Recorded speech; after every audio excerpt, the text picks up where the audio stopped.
Aujourd'hui, cher public, je vais vous raconter une histoire intéressante.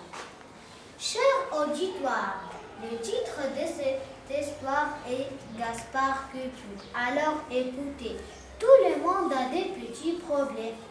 Mais Gaspard le bouc, lui, en a un gros. À la ferme, tous ses camarades lui répétant sans cesse « Tu sens mauvais » et il s'éloigne de lui. Personne ne veut l'approcher. Alors, par un matin gris, Gaspard décide de s'en aller.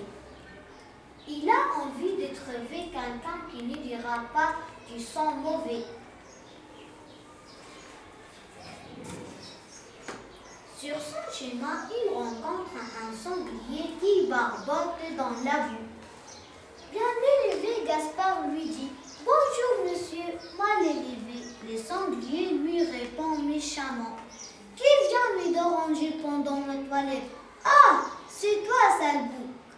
Bah, quelle odeur, tu pues, éloigne-toi d'ici. » Baissant la tête tristement, Gaspard continue sa route. Dans une clairière, une bande d'écureuils joue au jeu. L'où es-tu? En se cachant dans le feuillage. Le petit bouc le regarde un moment, puis il demande « Je peux jouer avec vous ?» Le chef d'écureuil est vraiment fâché. Il lui dit d'une voix aiguë « Tu sens mauvais, va te laver et laisse-moi tranquille. » Les écureuils filent de tous côtés en se moquant de lui. Dépité, Gaspard s'éloigne d'eux et continue sa route.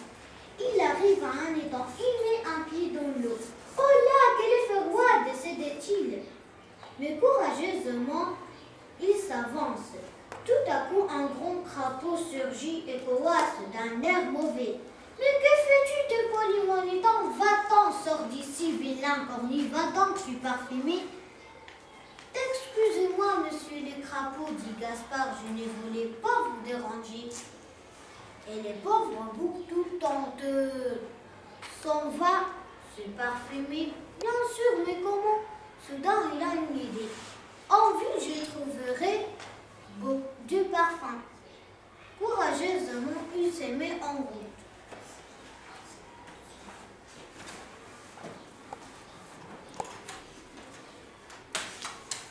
À l'entrée de la ville, Gaspard voit un superbe carré de roses.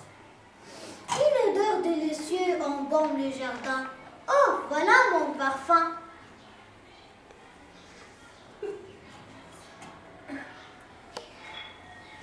Il se lance et se roule dans les roses. Mais aïe, aïe, il a oublié les épines.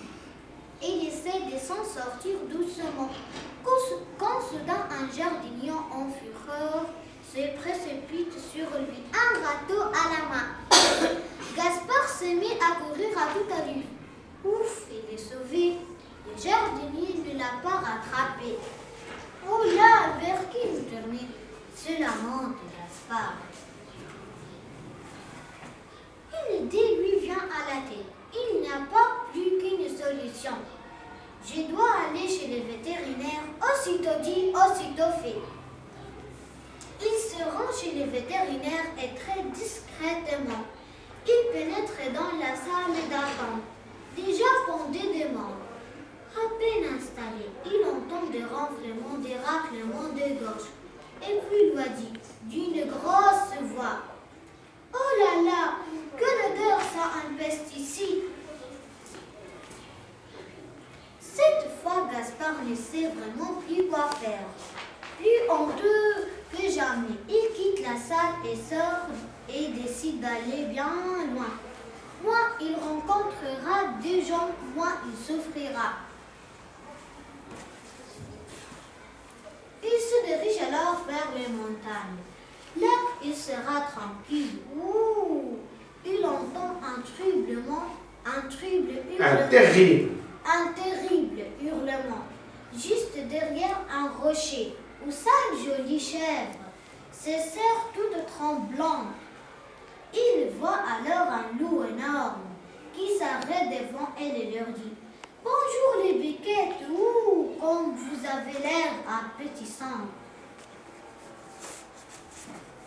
Il fit grincer ses énormes crocs de sa plus vilaine voix.